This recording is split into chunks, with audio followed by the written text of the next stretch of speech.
आज का वचन। पहला पाठ प्रेरित चरित अध्याय 3 पद संख्या 13 से 15 और 17 से 19। इब्राहिम, इसहाक और याकूब के ईश्वर ने, हमारे पूर्वजों के ईश्वर ने अपने सेवक ईसा को महिमान्वित किया है। आप लोगों ने उन्हें पिलातुस के हवाले कर दिया, और जब पिलातुस उन्हें छोड़ देने का निर्णय कर चुका था तो आप लोगों ने उन्हें अस्वीकार किया। आप लोगों ने संत तथा धर्मात्मा को अस्वीकार कर हत्यारे की रिहाई की मांग की। जीवन के अधिपति को आप लोगों ने मार डाला, किंतु ईश्वर ने उन्हें मृतकों में से जिलाया। हम इस बात के साक्षी हैं। भाइयों, मैं जानता हूं कि आप लोग और आपके शासक भी ये नहीं जानते थे कि वे क्या कर रहे हैं। ईश्वर ने इस प्रकार अपना वो कथन पूरा किया जिसके अनुसार उसके मसीह को दुख भोगना था, और जिसे उसने सब नबियों के मुख से घोषित किया था। आप लोग पश्चाताप करें और ईश्वर के पास लौट आए, जिससे आपके पाप मिट जाए। दूसरा पाठ पहला यूहन्ना अध्याय 2 पद संख्या 1 से 5। बच्चों, मैं तुम लोगों को ये इसलिए लिख रहा हूं कि तुम पाप न करो। किंतु यदि कोई पाप करता तो पिता के पास हमारे एक सहायक विद्यमान है, अर्थात धर्मात्मा ईसा मसीह। उन्होंने हमारे पापों के लिए प्रायश्चित किया है, और न केवल हमारे पापों के लिए बल्कि समस्त संसार के पापों के लिए भी। यदि हम उनकी आज्ञाओं का पालन करेंगे तो उससे हमें पता चलेगा कि हम उन्हें जानते हैं। जो कहता है कि मैं उन्हें जानता हूं किंतु उनकी आज्ञाओं का पालन नहीं करता, वो झूठा है और उसमें सच्चाई नहीं है। परंतु जो उनकी आज्ञाओं का पालन करता है उसमें ईश्वर का प्रेम परिपूर्णता तक पहुंचता है। यह प्रभु की वाणी है। सुसमाचार संत लूकस अध्याय 24 पद संख्या 35 से 48। तब उन्होंने भी बताया कि रास्ते में क्या क्या हुआ, और उन्होंने ईसा को रोटी तोड़ते समय कैसे पहचान लिया।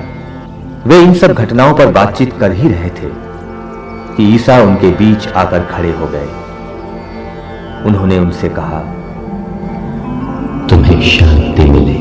परंतु वे विस्मित और भयभीत होकर ये समझ रहे थे कि वे कोई प्रेत देख रहे हैं। ईसा ने उनसे कहा, तुम लोग घबराते क्यों हो? तुम्हारे मन में संदेह क्यों होता है? मेरे हाथ और मेरे पैर देखो, मैं ही हूं। मुझे स्पर्श कर देख लो। प्रेत के मेरे जैसा हाड़ मांस नहीं होता। उन्होंने ये कहकर उनको अपने हाथ और पैर दिखाए। जब इस पर भी शिष्यों को आनंद के मारे विश्वास नहीं हो रहा था और वे आश्चर्यचकित बने हुए थे, तो ईसा ने कहा, क्या यहाँ तुम्हारे पास खाने को कुछ है? उन्होंने ईसा को भुनी मछली का एक टुकड़ा दिया। उन्होंने उसे लिया और उनके सामने खाया। ईसा ने उनसे कहा, मैंने तुम्हारे साथ रहते समय तुम लोगों से कहा था कि जो कुछ मूसा की संहिता में और नबियों में तथा भजनों में मेरे विषय में लिखा है, सबका पूरा हो जाना आवश्यक है।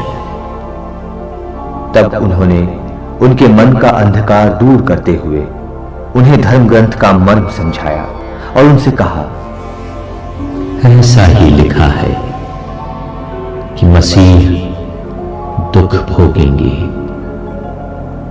तीसरे दिन मृतकों में से जी उठेंगे, और उनके नाम पर यरूशलेम से लेकर सभी राष्ट्रों को पाप क्षमा के लिए पश्चाताप का उपदेश दिया जाएगा।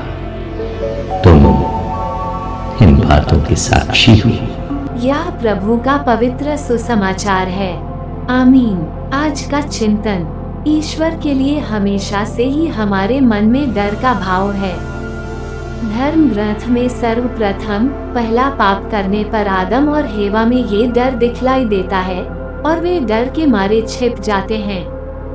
तब से जब भी ईश्वर मनुष्यों के साथ मिलते हैं, उनकी पहली प्रतिक्रिया होती है, डरो नहीं। माता मरियम को भी यही कहा गया था, यहाँ तक कि यीशु के जन्म पर चरवाहों को भी यही संदेश दिया गया था। यीशु ने भी अपने जीवन में बहुत बार इन शब्दों डरो नहीं के द्वारा शिष्यों का ढाढ़स बंधाया था। आंधी के बीच में फंसे शिष्यों को उन्होंने कहा था, वे अल्पविश्वासियों, तुम क्यों डरते हो। आज के सुसमाचार में भी शिष्यगण डरे हुए हैं और यह आश्चर्य की बात इसलिए है कि वे अपने मित्र से ही डरे हुए हैं। कहा जा सकता है कि डर मनुष्यों की कमजोरी है।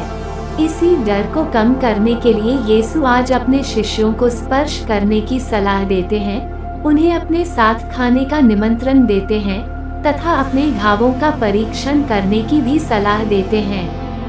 मनन किया जाए तो हम पाएंगे कि शिष्यों के लिए यह पहला अनुभव नहीं रहा होगा जब उन्होंने किसी को पुनर्जीवित होते पाया था।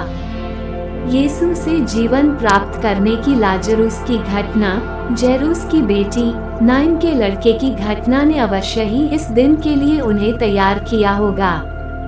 यीशु ख्रीस्त के साथ अपना अनुभव था जो शारीरिक उपस्थिति के दौरान हुआ था, पर आज यीशु ख्रीस्त उनके बीच नहीं है, पर वे पुनः उन्हें अनुभव करने का मौका दे रहे हैं। ठीक उसी प्रकार हमने प्रभु यीशु ख्रीस्त को अपने सुखमय जीवन में अवश्य ही महसूस किया है। जब बुरी परिस्थिति हमारे सामने आती है तो सुख की वही यादें हमारे जीवन में प्रभु की उपस्थिति की वे यादें आतंकित नहीं बल्कि आनंदित करती है तथा हमारा यह आनंद दूसरों तक अवश्य ही पहुंचाता है। आमीन।